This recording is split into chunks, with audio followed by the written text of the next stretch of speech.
Welcome back, and we're going now to tackle a very important topic, which is the keenness of the Egyptian leadership on the file of population and to organize it according to the vision of 2030, and of course to comprise also with the sustainable development goals that President Abdel Fattah Sisi is working hard day and night to achieve it. For a better future for all of us, not only in Egypt, but the entire region. And we're very delighted to be having with us Dr. Hoda Rizkana. She's a former member of parliament. Good morning, Dr. Rizkana. Good morning, good morning. How are you? Fine, thank you so much. How do you see the keenness of the Egyptian leadership tackling the file of population in Egypt and curbing on overpopulation and setting awareness and spreading health campaigns, not even in Egypt, but also in the rest of Africa? Well, I tell you something. Every time I can watch our President Sisi giving any talk, he touches the case of the population, overpopulation and over exhaustion of the economy of Egypt by increasing the number of the people. And I can see that he is trying to pull all the threads which can close this problem. And there is a role we should play as a health professionals, and social awareness program should be implemented. A lot of areas we have to tackle to try to stop this crazy increase in the number of the people. So I can see that he was doing his own best and trying to pull everybody. But we need to collaborate all the efforts and make a new channels to approach. Right, you talked about collaborating efforts, you talked about creating new channels, you talked about the health ministry and other ministries also. Education, so of course. Of course. So from what you're saying, that it requires all efforts to collaborate together. Awareness campaigns, it requires the media, it requires the health institutions, it requires also TV movies and TV series should touch this problem in an intelligent way. Right, not by screaming or shouting. No. Right. Nice, and you deliver your message in a nice way. Right. So the people will take it. Right.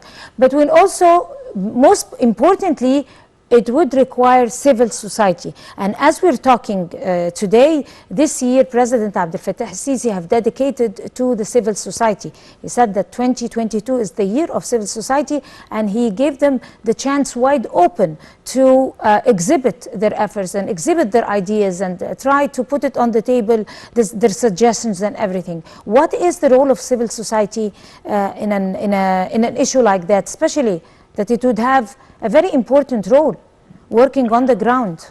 Well, I tell you something. Here, each governorate in Egypt has its own groups of civil society NGOs. And this gives you a very broad area to work with, starting from the peasant and the simple farmers till the managers and the educated and the universities and the suburbs, and our governorate full of, now each governorate has its own university. So you have a bulk of educational people and intermediate high school, and you put the stress on the primary area, especially for girls, to prevent circumcision. And this is a very important, I tell you, because when you prevent this, it will help a lot to control the birth control. All over the world, it's well known, it's a physiological issue. So I'm talking as a MD, as a doctor, as a professor of medicine. We have to compact this unhuman process by awareness in the schools and putting a monitor from the health department or health ministry as a doctor or a nurse which can regularly examine and see what's going on in the society. Right. So you can get numbers and you get tables and you can see the weakest area which you have to work on it. Exactly. When we're talking about overpopulation, do you think it's a problem of siblings or schools, I mean students inside schools, or it's a problem of people with a low level of a cultural background? It could be a low level of awareness, lack of awareness, you might say, a lot of other reasons, negative reasons. So don't you think that those campaigns and all those efforts should be directed towards the informal settlements, the low income bracket areas where people live, the uneducated, the illiterate? I mean, those brackets in society are the source. You are saying true points and very fulminating points, because you have to raise the level of the society from bottom to the top. So when we talk about these people, the simple farmers, you have to approach them in a nice way. You have to get a gathering in the evening or in the morning and invite the families and the mothers especially, and then talk to them about their daughters and their family, and tell her that when she gives birth to more than 3 kids or 4 kids, she depletes her body from calcium and from minerals and from health, and she will not be able to serve all this family and part of the farming level. So she has to know that this is not a good key to start life or to continue with her family. She end up in the 40s lying in bed in the hospital, lacking of anything, diabetic cases or multi-pregnancy issues, and wearing of her system and anemia. All that stuff will accumulate and appear at the 40s. So she won't be able to give the society what she should give.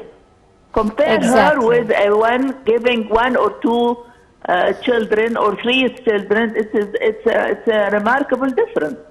So we need to work on the people on this level, and also we have to implement the monitor of the health in the schools. And I'm speaking to the minister himself. Please allow this nurse in the school and a card to each student, health and birth, and what's the number of this child among his family, to give you an alarm what's going on here. Are you the first or the second or the third? Do you get me? Exactly. And this is when you collect these data and everybody work on it, they give you at the end of the day a picture about this governorate, what they are lacking, what they are needing, and what they should be served for. That's why we have to work from the grassroots here. Right, exactly. Besides those... As you can see, as you can see, high level of education, everybody is satisfied with 1 or 2. And you can see that around you. Exactly. But with, I mean, besides those lenient applications or lenient methods to be able to control population and overbirth, there must be some law of enforcement, and we should be taking or following the footsteps of other successful experiences, especially in that particular topic, like China, for example, that they were so much overpopulated, but they enforced the law to control the overpopulation, and they forced people and controlled that people, citizens, should not give birth to more than 2 children. Yes, according to the law. They start how do you estimate that? Well, I can see they are very harsh in China. They are very tough in implementing the law. And we need a softer speaking, tone, because the people should get into this system gradually. So what we need, because when they wake up in the morning and find a soldier in front of the home and say how many child you have, and they will panic. So the thing that we have to start with the media, start with the schools, start with the NGOs and this governorate. And if we can monitor the growth rate of, say, one of our governorates in the Upper Egypt, exceeding the range, the normal range, we have to implement and start a campaign in this governorate. So this is also not the work of the Minister of Health, also governorates and the Council for family issues. Yeah, we have a council for the families. So we have to start putting hands in hands. Each party can start his role. Education and talking to leaders. Every Friday, we have to pass evaluation by these people to how to talk in a simple way and there is a balance that should be effected between the growth rate and between the resources of the state. If this balance is not correct or is disturbed, then the problem emerges. How important is it to achieve the balance between the growth rate and the resources of the state, and also explain it to the citizens that if this is interrupted, then the citizen is going to get in trouble? I tell you something, we have limited resources, and we are working on implementing new methods to increase our resources and put people to work and put people to a new factories and new expansion in the governorate. Even each part working, if you can see a place with the workers, you say, okay, thanks God, there is somebody working here. So what we need to do is that implementing new rules to give a sort of support to people who run the program for family planning correctly. They should be supported and given award, even simple award, not financial only, supporting in their education, supporting their needs in health area, so they can deliver a positive message to everybody, their neighbors, and everybody will see that they are went to the, and they should follow this family or this village. The thing that we need also to teach the people about the family problem and how to tackle this by sessions with the responsible people of the family planning and the council population. Right. I want you to explain. And the health also, health minister. Right.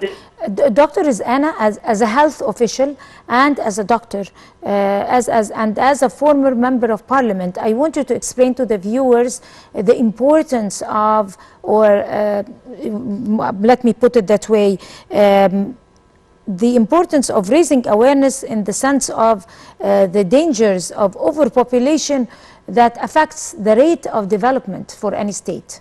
How could you explain it to the viewers?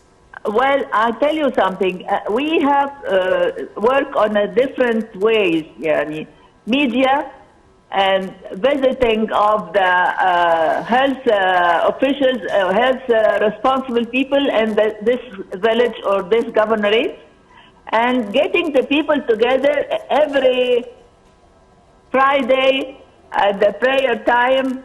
After the prayer, we make a session for that and give the people even small tips about this, not a heavy load.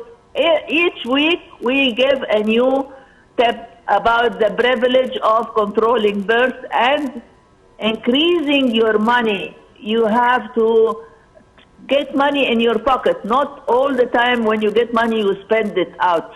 So this is very important that the people in the countryside like very much to buy land and to expand. So give them these tips, and also speak to the media to have stories about this problem, because it will give you a comparison between people who are gonna die from starvation because they are overpopulated, and the mother and the father extend their children in the street to beg or to have any kind of food.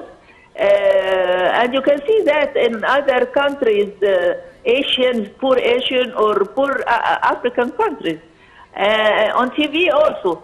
But we trying to avoid this view at our society. So what we need to do is put hand in hand and try a strong plan to, not by shouting, by a simple approach to people and kind way to convince them. And this is the convention here is the master key. If you are convinced, you will do it. If you are not convinced and you are twisting your arm, that you won't do. Right. Okay? So people in this area like very much to be taught and convinced way to Exactly. there's a advantage and disadvantage. Right. Because they will lower our grades all over the world. Dr. Hoda Rizkana, former member of parliament, would like to thank you for talking to the breakfast show this morning, and you have a beautiful day. We're going to go to a short break and we'll come to continue the breakfast show, so stay with us.